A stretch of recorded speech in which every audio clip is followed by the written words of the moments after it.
as some of you may have guessed, the Goldbergs were one of the few, let's say, politically conservative families on the Upper West Side of Manhattan growing up. We were sort of like Christians in ancient Rome. Go to the Riverside Park, you draw a little C in the dirt with your foot. I'll meet you in the catacombs under bars.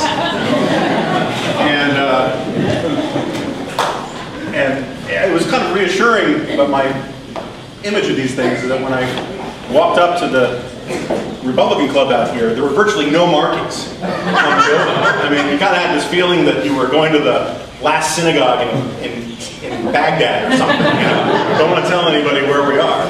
And although I found out that it's not that people here are proud to be Republicans, it's that in 2008, all the Republican insignia was torn down by tolerant and open-minded liberals who just love the idea of free and open discourse. You know, kind of people with open-toed shoes and closed minds. And so I'm here tonight. It's a very unusual thing for me to be here to boost my big brother. And I can remember the time when he was taller than me and heavier than me, and those days have long since passed. But this is a very exciting thing. I mean, this is for many people, you know, Republican from the Upper West Side is a very oxymoronic thing, and for me, Republican from the Upper West Side, and I'm a pretty true blue conservative. I don't want to disparage. We were a big tent party, and I'm sure there are many lovely and wonderful modern Republicans here. But to be a Upper West Side, a right-winger on the Upper West Side has always been to me to be like the tallest building in Kansas, or best Oktoberfest in Orlando. And I don't know that Josh and I see eye to eye on every political issue. I know we see eye to eye on the important things, on honesty and integrity and all those sorts of things. And we see eye to eye on how great my mom is, who's sitting there.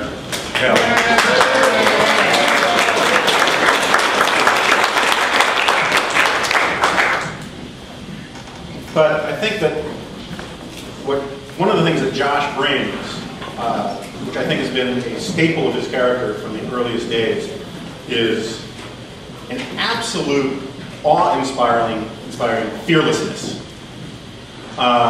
He is a sort of stubborn fighter for what he believes in.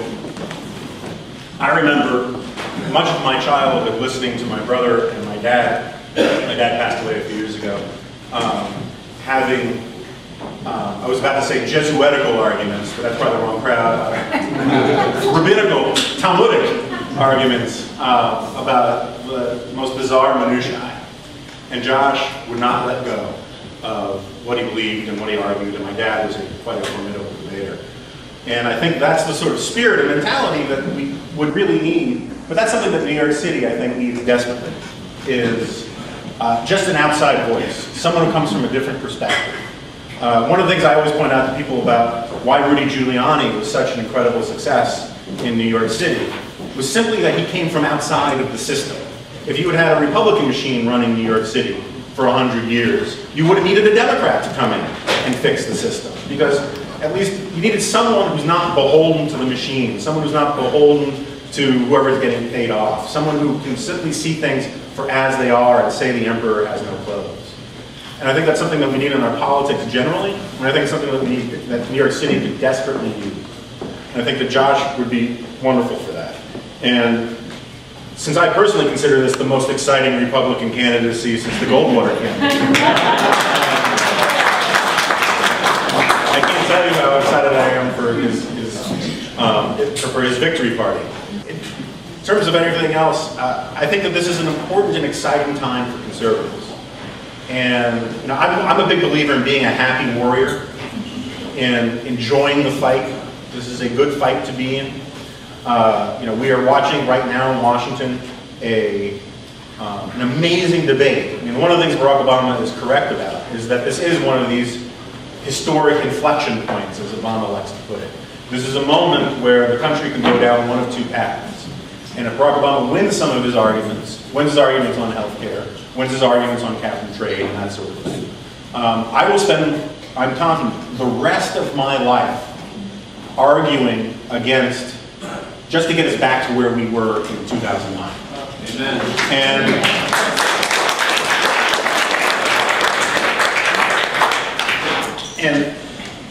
And that's why it's important, but it's important to enjoy these fights. One of the points I try to make in my book is that the world, the political ideologies are sort of divided into what I call the Lockean vision, after John Locke, and the Rousseauian vision, after Jacques Rousseau. And don't worry, you will be tested on this later. And, you know, the Rousseauian vision says the group is more important than the individual, that our rights come from the collective. The Lockean vision says our rights come from God, not from government, that the individual is more important than the group. And I think these two visions help us understand left and right pretty well, but they also, it's important to keep in mind that they run through the human heart, that we're all a little Lockean and we're all a little Rousseauian. We all want to be recognized as important individuals who do important things on our own, but we also all want to feel like we're part of a big group, that we get our meaning from the big group. We're always going to be fighting about the rights of the collective over the individual. We're always going to be fighting with people who think that government can be all things to all people. And you're always going to be outnumbered by the people who don't think seriously about politics and think that the government can be all things to all people. And it's a good fight to be on the side of freedom and justice. It's a good fight to be on the side of liberty. And it's a good fight to be on the side that says every now and then to people who think government can do all things, hey, that's not a good idea. And I think that Josh would be, I mean, I don't mean to belittle the campaign or belittle his chances or belittle him in any way. It would be hilarious to see him on the city council, pointing out to people.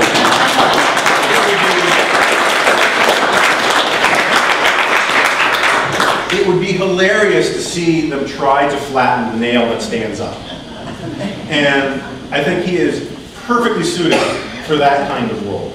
He's a guy, he's a cab driver, he delivers fish, he knows this city better than anybody I've ever known. I know people with PhDs in New York City history.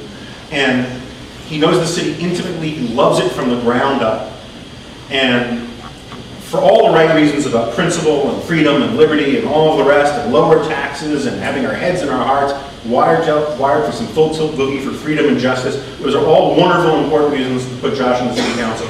But the most important one by my lights, other than the fact that I love him and I want the best for him, and that it would make my father immensely proud, is that it would just be so damn hilarious to watch these people deal with Josh on a daily basis.